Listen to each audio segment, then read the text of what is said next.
आज अपन अध्याय 4 में देखेंगे कार्बन और उसके यौगिक। तो ब्लूप्रिंट के अनुसार इस पाठ में से कोई भी वस्तुनिष्ठ प्रश्न नहीं आएगा, केवल 4 अंक का एक प्रश्न पूछा जाएगा। और इन्होंने अपने जो क्वेश्चन बैंक है इसमें जो प्रश्न दिए हैं उनकी संख्या है 7। उनमें से कोई एक प्रश्न इसमें आने की संभावना ये बता रहे हैं कि इनमें से कोई प्रश्न पूछा जाएगा आपसे 7 क्वेश्चन में से। ठीक, बहुत अच्छी बात है। और मैंने आपको जो क्वेश्चन लिखा है वो शायद इनसे कम मेल खाते होंगे, आपको ये भी पता होगा। तो ये देखना है हमें कि इनमें सबसे पहला क्वेश्चन आपके सामने है, सहसंयोजी बंध या आबंध किसे कहते हैं? सहसंयोजी यौगिकों के 2 गुण लिखिए। तो सहसंयोजी आबंध की हमें देना है परिभाषा और इसके 2 यौगिकों के 2 गुण भी लिखना है। तो सहसंयोजी आबंध किसे कहेंगे अपन? तो ये परिभाषा रहेगी इलेक्ट्रॉनों की सहभाजन की जगह के कर दो, के इलेक्ट्रॉनों के सहभाजन से बनने वाले बंध को सहसंयोजी आबंध कहते हैं। अब ये बनते कैसे हैं वो हम इस पे पहले भी पढ़ चुके हैं, विचार कर चुके हैं किस प्रकार से बनते हैं सहसंयोजी आबंध।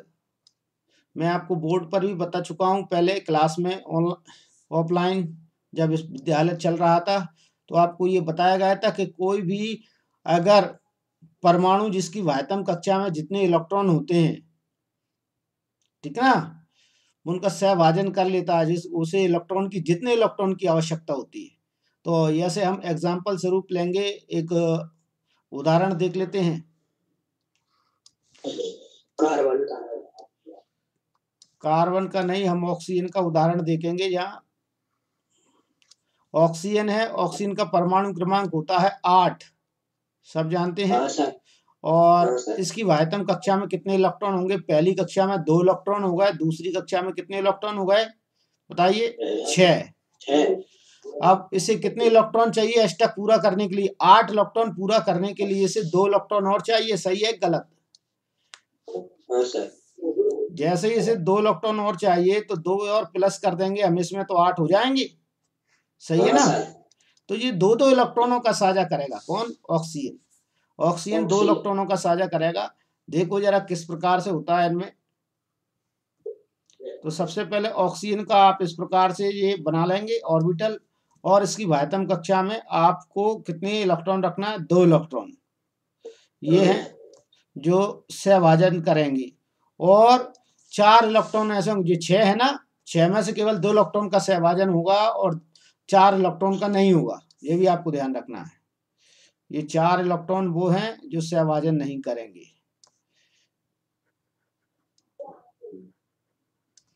ठीक, इस प्रकार से ये आपको दिखाई दे रहा है।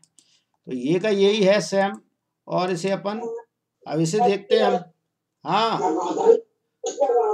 आवश्यकता ना हो तो स्पीकर बंद कर ले।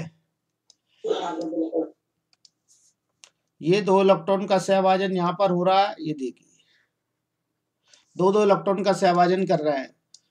और शेष 4 इलेक्ट्रॉन इसकी वाह्यतम कक्षा में मौजूद हैं जो कि इलेक्ट्रॉन का सहभाजन नहीं करते हैं। ये क्या कहलाएगी? एक ऑक्सीजन ये है और दूसरी ये है। अर्थात ऑक्सीजन को ऐसे देखो, ये ऑक्सीजन है, 2 इलेक्ट्रॉन का सहभाजन कर रहा है और 4 इलेक्ट्रॉन इसके ऊपर यहाँ पर ये बैठे हैं। 2 इलेक्ट्रॉन का सहभाजन करके इसने 2 इलेक्ट्रॉन बंध बनाए हैं। अर्थात 2 सहसंयोजी बंध इसके बीच में होते हैं और ऑक्सीजन डबल बॉन्ड से जुड़ा होता है। ये इस प्रकार से आप बना सकते हैं। हाइड्रोजन का बना के देखोगे तो हाइड्रोजन का सबसे सिंपल है, उसमें केवल एक ही इलेक्ट्रॉन का सहभाजन होता है।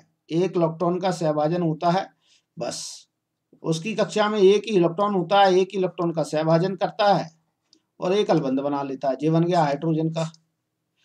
तो आपको ये लिखना है कि सहसंयोजी आबंध किसे कहते हैं? इलेक्ट्रॉनों के सहभाजन से बनने वाले बंध को सहसंयोजी आबंध कहते हैं। ऐसा एक एग्जांपल देकर आना, या तो ये देकर आ जाओ या फिर हाइड्रोजन का देकर आ जाओ। ठीक है, उदाहरण दे दिया, जो डायग्राम बना दिया, वो खुश हो जाएगा। अब इसके बाद इसके गुण आपको देना है, तो गुण के बारे में भी आप इसे लिख सकते हो। इतने से ज्यादा आपको लिखने की जरूरत नहीं है। ठीक है, आप सरलता से लिख पाओगे। तो पहला पॉइंट आप लिख देंगे, इसमें गलनांक और क्वथनांक कैसे हैं इनके? कम है। दोनों ही चीजें इनकी कम होती हैं और विद्युत के कुचालक होते हैं। विद्युत के कुचालक आप जानते हैं हाइड्रोजन में करंट नहीं आता ना ऑक्सीजन में करंट आता। तो ये 2 पॉइंट हो गए, पहला और दूसरा। ये उत्तर यहां से कंप्लीट हो गया आपका। अपर रूपता किसे कहते हैं? कार्बन के 2 अपर रूपों के नाम और उपयोग लिखिए। या ये क्वेश्चन अच्छा क्वेश्चन है, ये शायद मैंने अभी नहीं लिखा है तुम्हें, उससे अलग हटके क्वेश्चन है। तो अपर रूपता किसे कहेंगे? एक ही तत्व जब 2 या 2 से अधिक रूपों में पाया जाता है, एक ही तत्व 2 या 2 से अधिक रूपों में पाया जाता है, लेकिन उनके रासायनिक गुण समान होते हैं और भौतिक गुण कैसे होते हैं? भिन्न होते हैं, तो उसे कहते हैं हम अपर रूप, और इस घटना को कहा जाता है अपर रूपता। तो यहाँ परिभाषा बनेगी, एक ही तत्व 2 या 2 से अधिक रूपों में पाया जाता है। तो अपर रूपता की परिभाषा याद करना सरल है, कठिन नहीं है। आप उसे इस प्रकार से याद रखेंगे, अपर रूपता। यहाँ देखेंगे कोई तत्व की बात चल रही है, तो कोई भी तत्व है 2 या 2 से अधिक रूपों में पाया जाए, तो अधिक रूपों में पाया जा रहा है जी, ये लिख दिया हमने 2 या 2 से अधिक रूपों में। पहला रूप, दूसरा रूप, यहाँ बोलेंगे हम रासायनिक गुण कैसे हैं? समान है। और भौतिक गुण सभी के कैसे हैं? भौतिक गुण सभी के अलग अलग हैं। ये परिभाषा इसमें रहेगी, तत्व यदि 2 या 2 से अधिक रूपों में पाए जाते हैं और उनके भौतिक गुण कैसे हैं? अलग अलग हैं, और रासायनिक गुण समान है, तो वो क्या कहलाता है? वह तत्व कहलाता है अपर रूप। क्या कहलाएगा? अपर रूप। और इस घटना को कहते हैं हम अपर रूपता। ये तत्व है, अपर रूपता किसे कहते हैं? तो मैं अभी हाल ये बताया हूं आपको कि तत्व होता है, तत्व के रूप ऐसे अलग अलग होंगे। एक तत्व यदि 2 या 2 से अधिक रूपों में पाया जाता है, और उनके भौतिक गुण तो हैं अलग अलग, सभी के भौतिक गुण अलग है। नंबर 1 के भौतिक गुण अलग है, 2 के अलग है, 3 के अलग है। तीनों तत्वों के भौतिक गुण अलग अलग हैं, लेकिन रासायनिक गुण सभी के कैसे हैं? एक समान है। तब हम उसे कह सकते हैं अपर रूप। उस तत्व को क्या कहते हैं? अपर रूप कहते हैं, और इस घटना को कहते हैं अपर रूपता। ये यहां से इसकी परिभाषा हो जाएगी अपर रूपता की। तो आप इसकी परिभाषा सरलता से लिख सकते हैं, कोई तत्व 2 या 2 से अधिक रूपों में पाया जाता है और उसके रासायनिक गुण समान है तथा भौतिक गुण भिन्न भिन्न है, तो इसे कहते हैं अपर रूपता। और कार्बन के 2 अपर रूपों के नाम लिखिए और उनके उपयोग लिखिए। तो कार्बन के 2 अपर रूपों में से पहला अपर रूप आप अच्छे तरीके से बखूबी जानते हैं, एक तो है हीरा और दूसरा आप लिख देंगे ग्रेफाइट। और दोनों के उपयोग भी आप जानते हैं। हीरे का उपयोग कहाँ कहाँ किया जाता है आप जानते ही होंगे। काटने वाले औजार, मतलब कठोर पदार्थ, इस कांच को ये काटने में इसका इस्तेमाल होता है, आभूषण बनाने में इसका इस्तेमाल होता है, ठीक ना।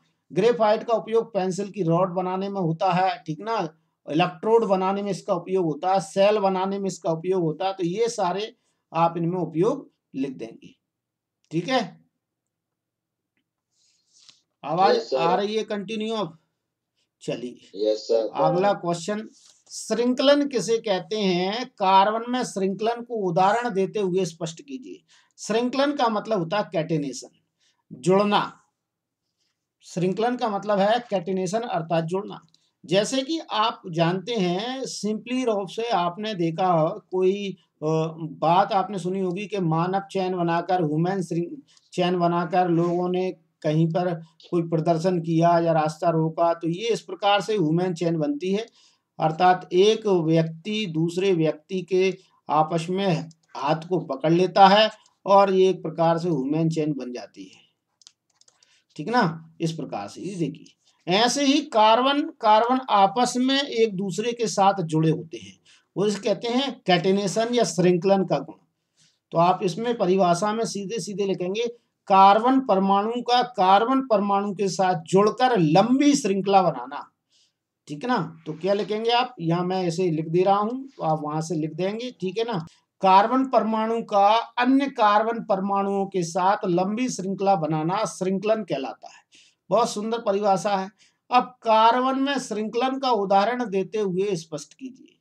कार्बन में श्रृंखलन का हमें उदाहरण देना है, तो आप उदाहरण दे देंगे किस प्रकार से कि एक कार्बन परमाणु दूसरे कार्बन परमाणु से ये इस प्रकार से जुड़ता है। ये देखिए, ये श्रृंखला बनती चली जा रही है, ये श्रृंखला है, इसी को ही बोलते हैं कैटेनेशन। अब सभी पे 4-4 बंद कर दीजिए, आपने कक्षा में सीखा होगा, इस सब पे 4 बंद कर देंगे। ये श्रृंखला है, सभी के 4-4 बंद हो गए, ये श्रृंखला कहलाएगी। इसमें कितने कार्बन है उसका नाम आपको देना है, तो आप नाम दे दीजिए, नहीं तो नाम नहीं देना, तो आप ऐसी श्रृंखला बना दीजिए। ये भी श्रृंखला है कार्बन की। और इसमें अगर जोड़ना चाहें तो आप बंद जहाँ खाली है वहां पर आप हाइड्रोजन जोड़ दें, ठीक, तो ये हाइड्रोकार्बन हो जाएगा। नहीं जोड़ना चाहें तो केवल 4-4 बंद बताकर आ जाएं, तो ये हो जाएगी आपकी। 2 नंबर इस संरचना के बनाने के हैं और 2 नंबर परिभाषा देने के हैं। तो ये हो जाएगा आपका कार्बन परमाणु में श्रृंखलन का गुण। कार्बन में श्रृंखलन को उदाहरण देते हुए स्पष्ट कीजिए। तो हमने उदाहरण दिया है कि एक कार्बन परमाणु दूसरे कार्बन परमाणु से एकल बंध बनाकर, और दूसरी परिभाषा दे सकते हैं द्विबंध बनाकर या त्रिबंध बनाकर आपस में संयोजित होकर लंबी श्रृंखला बनाता है, जिसे हम कहते हैं कैटेनेशन या श्रृंखलन का गुण। तो ये लंबी श्रृंखला आपके सामने है, इस प्रकार से आप इसे लिख सकते हैं। अगला क्वेश्चन हम यहाँ देखेंगे, कठोर जल को साबुन से उपचारित करने पर झाग के निर्माण की प्रक्रिया। भैया कठोर जल को साबुन से उपचारित करना है। कठोर जल जो होता है, आपको ध्यान होना चाहिए, कठोर जल किस कारण होता है। कठोर जल होता है कैल्शियम या फिर मैग्नीशियम आयन वाले लवण उसमें घुले होते हैं, जिसके कारण कठोर जल होता है। मतलब कठोर जल में ये आयन घुले होते हैं, क्या होते हैं, घुलनशील होते हैं। ऐसे आयन उसमें घुले होते हैं, घुलनशील होते हैं। कैल्शियम आयन और मैग्नीशियम आयन घुलनशील होते हैं। साबुन से उपचारित करने पर, अब साबुन से यदि हम इसे उपचारित करेंगे तो क्या होगा। अब साबुन है क्या, तो साबुन देख लीजिए क्या है। साबुन होता है एक प्रकार से एस्टर के रूप में है, एसीटेट होता है एक, CaAONA, सोडियम एसीटेट का लवण होगा, बसा अम्ल का सोडियम एसीटेट का लवण होगा, ठीक ना। बसीय अम्ल का सोडियम का लवण होगा, ये भी आप कह सकते हो बसा अम्ल का सोडियम एसीटेट लवण होगा, ऐसा भी आप बोल सकते हो। या फिर आप बोल सकते हो कार्बोक्सिलिक अम्ल के बसीय लवण होते हैं, या सोडियम के या पोटेशियम। ये है साबुन जो आपको दिखाई दे रहा है, ये क्या है, साबुन। तो कठोर जल को साबुन से उपचारित करने पर झाग निर्माण की प्रक्रिया लिखिए। तो प्रक्रिया में आपको ज्यादा नहीं लिखना है, यहाँ देखेंगे हमने इतना बता दिया है आपको कि वास्तव में कठोर जल में क्या घुला होता है। कठोर जल में होते हैं कैल्शियम धनायन या मैग्नीशियम धनायन घुलनशील होते हैं, और यहाँ पर जो बताया है ये है साबुन,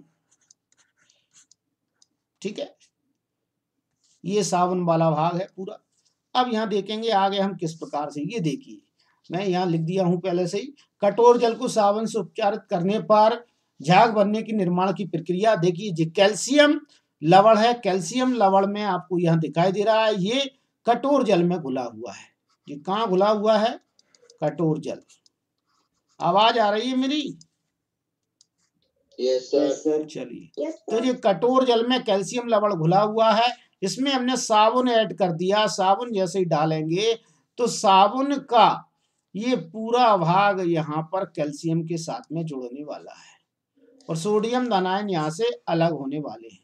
तो ये बन जाएगा स्कम या झाग बन जाएगा। देखिए यहाँ से ये 2 बार लिखा है, इसमें 2 लगा है, R बॉन्ड COO। तो R बॉन्ड COO 2 बार लिखा है, तो मैंने 2 लगा दिया और कैल्शियम से जुड़ गया, क्योंकि इसके ऊपर 2 धनावेश है कैल्शियम के ऊपर, और R बॉन्ड CO के ऊपर 1 ऋणावेश होता है, इसलिए 2 का गुणा किए गए।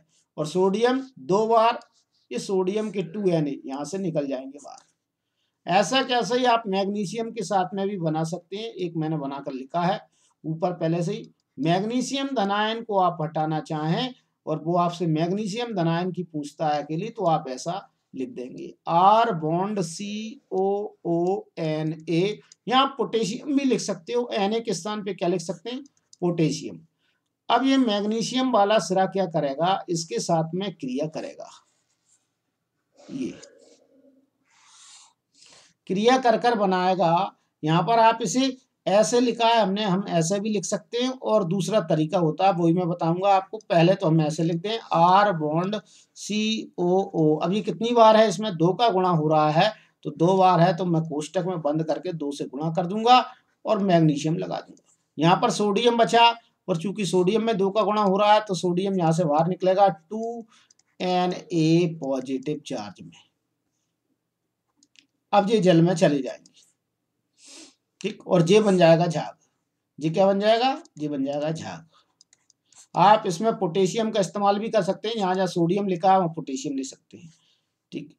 और इसे दूसरे तरीके से कैसे लिख सकते हैं, इस चीज को लिखने का तरीका ये है, आप इसे इस प्रकार से लिख सकते हैं, चौकोर मैंने बंद कर दिया है, आप इसे इस प्रकार से भी लिख सकते हैं। मैग्नीशियम 2 बार जोड़ना है, और वो कहाँ से जुड़ेगा, O बॉन्ड से, तो आप OOCR आप ऐसा जोड़ सकते हैं, OOCR आप ऐसा जोड़ सकते हो।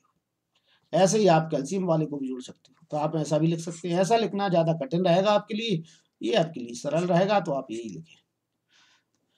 तो आपको ये लिखना है, कठोर जल को साबुन से उपचारित करने पर झाग निर्माण की प्रक्रिया यही है। तो आपको इसमें लिखना क्या है, जैसे ही कठोर जल में साबुन को घोला जाता है, मिलाया जाता है, तो साबुन का आयनिक सिरा कैल्शियम लवण के साथ में क्रिया कर कर विस्थापित हो जाता है, और वास्तव में वह झाग बना देता है। विस्थापित होकर क्या बना देता है, झाग बना देता है। देखिए सोडियम का सिरा विस्थापित हो गया, आयनिक सिरा विस्थापित हो गया, और क्या बना देता है, झाग बना देता है। तो यहाँ से आप ये सूत्र भी आप लिख कर आते हैं, तो भी आपको इसके नंबर मिल जाएंगे। यह देखिए अगले क्वेश्चन में आपके सामने लिखा गया है, जब साबुन को जल में डाला जाता है तब मिसेल का निर्माण क्यों होता है, मिसेल के रूप में साबुन स्वच्छ करने में क्यों सक्षम है। तो एक अच्छा क्वेश्चन है कि जब साबुन को जल में डालते हैं हम, तो मिसेल का निर्माण क्यों हो जाता है, ठीक है, तो मिसेल के रूप में साबुन स्वच्छ करने में क्यों सक्षम है, ये दूसरा क्वेश्चन इसी के साथ में मिला दिया गया है। तो हम दोनों क्वेश्चन पे बात करेंगे, लेकिन सबसे पहला क्वेश्चन ये रहेगा कि जब साबुन को जल में डाला जाता है तो मिसेल का निर्माण क्यों होता है। साबुन को जैसे ही जल में डालते हैं तो मिसेल का निर्माण होना स्वाभाविक है। आप इसे पहले देखेंगे, ये एक साबुन का अणु का रूप मैंने आपके सामने लिया है, और साबुन का जो अणु होता है 2 भागों का बना होता है। साबुन का अणु जो होता है कितने भागों का बना होता है, 2 भागों का। दो भाग में से पहला भाग होता है जलरागी भाग, ये कहलाता है जलरागी भाग। जलरागी का मतलब होता है जल स्नेही। जल स्नेही का मतलब होता है जल से स्नेह करने वाला, अर्थात जल से जुड़ा रहने वाला, ठीक। और दूसरा होता है जल विरागी भाग, जो कि कार्बन की श्रृंखला का बना होता है, इसे कहते हैं जल विरागी भाग। तो ये कार्बन की श्रृंखला का बना है, और ये कहलाएगा जल विरागी भाग, जल से स्नेह नहीं करता है।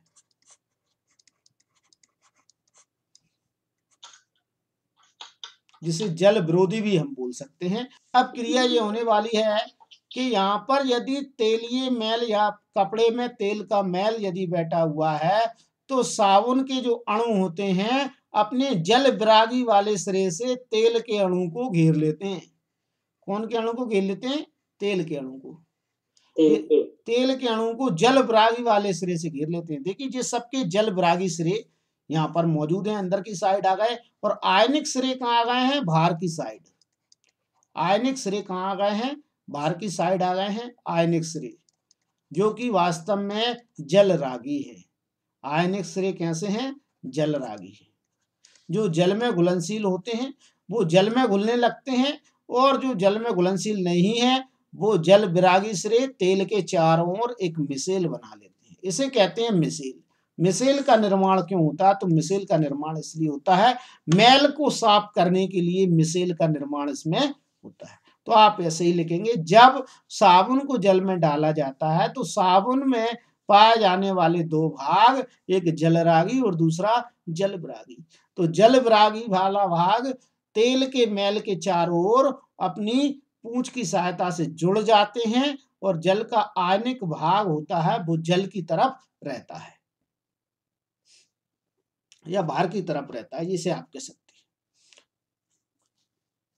और यहाँ पर इस प्रकार से एक मिसेल का निर्माण होता है। ये मिसेल बन गया, यहाँ पर मिसेल का निर्माण हो रहा है। ठीक, अब मिसेल के रूप में साबुन स्वच्छ करने में क्यों सक्षम है? अब मिसेल के रूप में साबुन स्वच्छ करने में क्यों सक्षम है वो मैंने यहाँ पर लिख दिया। जब मैल के कणों को इसने क्या कर लिया है, पैक कर लिया है, अब ये यहाँ से इसे घोल कर बाहर कर देंगे। क्या कर देंगे? बाहर कर देंगे, कपड़े से अलग कर देंगे। वो यहाँ पर लिखा गया है, आप इसे एक बार देख सकते हैं। साबुन के अणुओं के दो भाग होते हैं, एक जलरागी तो दूसरा होता है जलविरागी भाग। कार्बन श्रृंखला वाला भाग जलविरागी होता है, जो हम देख चुके हैं, और आयनिक भाग जिसमें सोडियम या पोटेशियम होता है या है परमाणु होता है, वह जलरागी होता है। ये हम पढ़ चुके हैं। जब पानी जैसे ध्रुवीय विलायक मतलब जो धनायन ऋणायन में टूट जाता है, में डाला जाता है, तो आवेशित भाग के कारण जलरागी भाग बाहर की ओर अर्थात जल की ओर होता है और इस प्रकार मिसेल बनती है। यहाँ तक तो हमने देख लिया। अब वो सफाई कैसे करता है, नीचे का क्वेश्चन। मिसेल के रूप में साबुन स्वच्छ करने में क्यों सक्षम है? मिसेल आपने बना दी, उसके बाद आपको यहाँ से लिखना है कि मिसेल के रूप में साबुन स्वच्छ करने में सक्षम होता है क्योंकि तेलीय मैल मिसेल के केंद्र में एकत्रित हो जाता है। तेलीय मैल मतलब यहाँ पर ये तेलीय मैल है वो कहाँ है? केंद्र में एकत्रित है। तेलीय मैल केंद्र में एकत्रित है। ठीक है, तो यह केंद्र में एकत्रित है, साथ साथ में एकत्र होता है। मिसेल विलयन में कोलाइड के रूप में बने रहते हैं। मिसेल क्या होता है? विलयन में काय के रूप में बने रहते हैं? कोलाइड के रूप में। अर्थात जो मिसेल होते हैं मतलब ये संरचनाएं होती हैं कोलाइड के रूप में पानी में पाए जाती हैं, इतने छोटे छोटे कणों के रूप में। वो हमें दिखाई नहीं देते हैं, पानी में होते जरूर है सरफ में, लेकिन हमें दिखाई नहीं देते। जैसे दूध में हमें क्रीम दिखाई नहीं देती ना, ऐसे ही मिसेल के कण दिखाई नहीं देते, बहुत छोटे होते हैं, सूक्ष्म, जो हमें दिखाई नहीं देते। पानी में ये होते हैं, वर्क भी करते हैं, तथा आयन आयन विकर्षण के कारण अवक्षेपित नहीं होते। अवक्षेपित नहीं होने का मतलब होता है धूल जैसे ठोस कण बन के नीचे बैठते नहीं है, एक दूसरे को प्रतिकर्षित करके अवक्षेपित नहीं होते हैं। इस प्रकार से वो क्या करते हैं? घुले रहते हैं। घुले होने के कारण साबुन का मिसेल मैल को पानी में घोलने में क्या करता है? मदद करता है और हमारे कपड़े साफ हो जाते हैं। आपको यहां से लिखना है ये नीचे वाले क्वेश्चन का आंसर। ये क्वेश्चन का आंसर आपको यहां से लिखना है और मिसेल का निर्माण वाला आपको यहां से लिखना है। मिसेल का निर्माण कैसे होता है, तो आप चाहें तो इसका स्क्रीनशॉट भी ले सकते हैं और या फिर आपके पास लिखा होगा आप वहां से भी इसे। अपमार्जक किसे कहते हैं? इनका प्रयोग शैम्पू, कपड़े धोने, उत्पाद बनाने में क्यों होता है? भाई कोई इसका उत्तर जानता है क्या?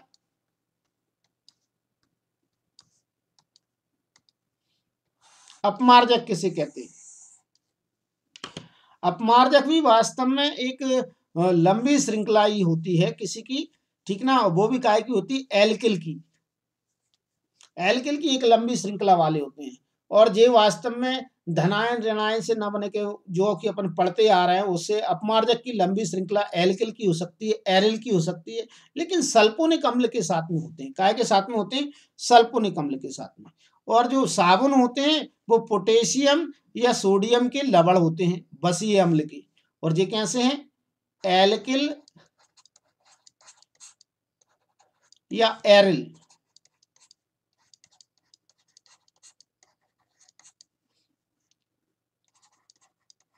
दो समूह हैं, एल्किल कह लीजिए या एरिल कह लीजिए, ठीक ना। इनके सल्फोनिक अम्ल के सोडियम लवण होते हैं। काय के होंगे? सल्फोनिक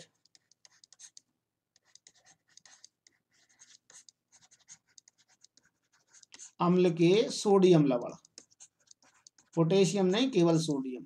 और जो साबुन थे वो सोडियम या पोटेशियम लवण हो सकते थे। यहां से हमने ये लिख दिया है। तो आपको सीधा लिखना है अपमार्जक किसे कहते हैं, तो आप लिखेंगे अपमार्जक एल्किल या एरिल समूह के साथ सल्फोनिक अम्ल के सोडियम लवण होते हैं। सल्फोनिक अम्ल के सोडियम लवण होते हैं। यहां से आप इसे लिख देंगे। इनका प्रयोग शैम्पू, कपड़ा धोने के उत्पाद बनाने में क्यों होता है? तो आप इनका उपयोग इनमें क्यों होता है तो आप सीधा सीधा लिखेंगे, इनका उपयोग शैम्पू या कपड़ा धोने के उत्पाद बनाने में इसीलिए होता है, ये कठोर तथा मृदु दोनों प्रकार के जल के साथ अच्छा झाग बनाते हैं, ठीक ना। इसीलिए इनका प्रयोग शैम्पू तथा कपड़ा धोने के उत्पाद बनाने में होता है। समझ में आई बात? क्या लिखना है आपको? क्योंकि ये कठोर तथा मृदु दोनों प्रकार के जल के साथ में अच्छा झाग बनाते हैं, इसीलिए इनका प्रयोग शैम्पू तथा कपड़ा धोने के उत्पाद बनाने में होता है। ये आपका आंसर इसमें हो जाएगा। संतृप्त असंतृप्त कार्बन में क्या अंतर होता है? दोनों का एक एक उदाहरण दीजिए। तो संतृप्त असंतृप्त कार्बन का एक एक उदाहरण हम यहाँ देंगे।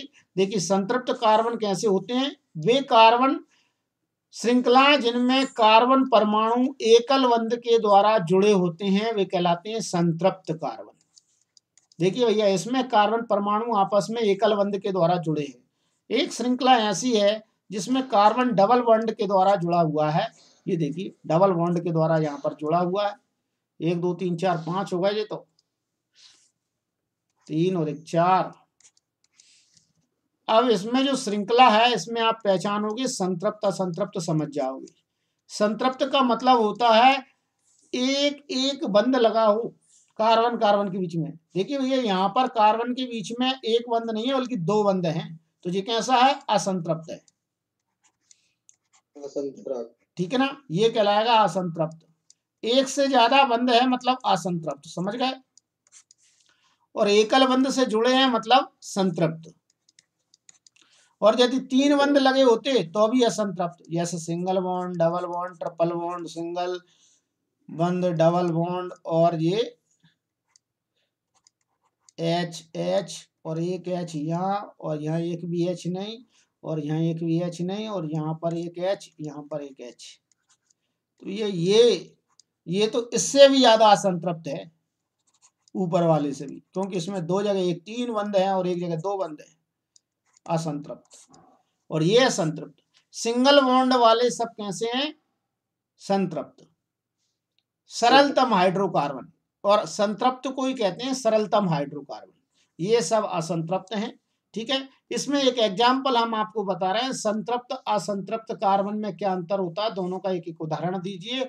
तो दोनों का एक एक उदाहरण देंगे तो हम ये देख बताएंगे आपको। संतृप्त हाइड्रोकार्बन को जब जलाया जाता है ना, तो वो धुएंदार ज्वाला के साथ में नहीं जलते हैं। कैसे जलते हैं? नीली लौ के साथ। और असंतृप्त हाइड्रोकार्बन होते हैं वो धुएंदार ज्वाला के साथ में इस प्रकार से जलते हैं। और एक और इसका उदाहरण भी आप देख सकते हो, नहीं देखा, नेप्थलीन बाजार में मिल जाता है, कैंपरी मिल जाता है, नेप्थलीन आप बाजार में मिल जाता है, पंसारी की दुकान पे मिल जाएगा नेप्थलीन, वहां से भी आप देख सकते हो। नेप्थलीन वाष्पशील पदार्थ है, जैसे कपूर को बनाने में काम आता है नेप्थलीन, ठीक है ना, उसको बनाने में काम आता है। तो नेप्थलीन को जब जलाओगे तो वो क्या करता है? धुएंदार ज्वाला के साथ में जलता है। जैसे आप रबर लोगे, रबर में धुएंदार ज्वाला निकलेगी आपको ब्लैक कलर की, ठीक है ना, तो रबर क्या? असंतृप्त है। तो आप ऐसा लिख सकते हैं। हाँ, टायर है, ये आपके असंतृप्त कार्बन वाले हैं, तो इनमें क्या होता है? धुआं निकलता है। ऐसा उदाहरण आप दे सकते हैं। तो ये इनके दोनों के एक एक उदाहरण हो गए हैं। आप इसमें मीथेन गैस के भी बारे में बोल सकते हो, ठीक ना। किसके बारे में बोल सकते हो? Methane gas. मीथेन गैस कैसी है? संतृप्त है, और ये नीली लौ के साथ जलती है, नीली लौ। और जो नेप्थलीन है वो काली ज्वाला के साथ में जलेगा, मतलब जो ज्वाला निकलेगी वो नीली नहीं होगी, पीली ज्वाला होगी उसकी, और धुआं निकल सकता है, ठीक ना, पीली ज्वाला, काला धुआं निकलेगा। तो ये इस प्रकार से आप इसमें लिख सकते हैं।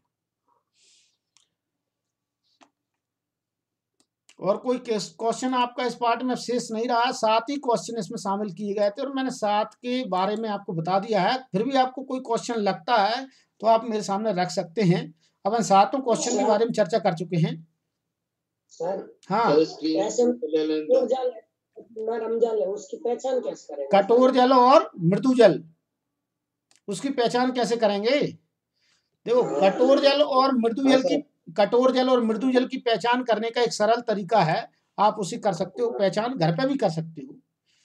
इसमें आप ले लेंगे नल में आने वाला जल, ठीक ना, नल का जल, नल का जल ना लें, नदी का जल ले लें, ठीक ना। सर इसमें कुएं की जगह अपन मतलब घर पर भका टंकी का पानी भी ले सकते हैं? हाँ, आप जिस पानी को भी चेक करना चाहे वो जल आप ले सकते हो, मैंने तो एक उदाहरण दिया है, जिस जिस जल का आप परीक्षण करना चाहें वो जल आप इसमें ले सकते हैं, ठीक ना। जिस जल का परीक्षण करना चाहें उसे 2 परखनली में ले लें, 2 बाउल में ले लें, परखनली नहीं है तो आपके घर में आप बाउल में ले लें, बर्तन रहते कांच के, कटोरी टाइप की रहती है, उनमें ले लें, इनमें ले लें, ठीक है ना, ऐसे, ठीक है, इनमें भर लें लेकर, ठीक। तो यहाँ पर जब हम लेंगे तो इसमें आपको साबुन का टुकड़ा डालना है, ठीक है ना, साबुन का टुकड़ा इसमें डालना है एक, ठीक है, और एक साबुन का टुकड़ा इसमें डालना है, वही साबुन, सेम साबुन के टुकड़ा आपको दोनों जगह डालना है। आप जोर से इसे डालने के बाद जो इसमें घोलेंगे, घोलने के पश्चात अच्छी तरीके मिक्स करना है, और मिक्स करने के बाद इसमें झाग बनेगा, इसमें भी झाग बनेगा, और जिसमें ज़्यादा झाग बने, जैसे इसमें ज़्यादा झाग बन रहा है तो समझ जाओगे कि ये जल कैसा है, मृदु है, और ये कठोर जल है। तो ये कठोर जल हो जाएगा, उतनी देर तक हिलाना है जितनी देर तक इसे हिलाया है, तो समझ जाओगे कि ये मृदु है और ये कठोर जल है। जिसमें ज़्यादा झाग बनेगा, 5 मिनट तक या 2 मिनट तक इसे हिलाया है तो 2 मिनट तक आप इसे भी हिलाएंगे, बराबर समय देंगे, तब देखेंगे आपके सामने जो भी झाग ज़्यादा बना रहा है वो कैसा है, मृदु जल होगा, और जो कम झाग बना रहा है वो कैसा होगा, कठोर जल होगा। तो इस प्रकार से आप इनकी पहचान कर सकते हैं, ठीक है ना। ये बहुत सरल तरीका है पहचान करने का। और कोई क्वेश्चन है किसी का? चलिए।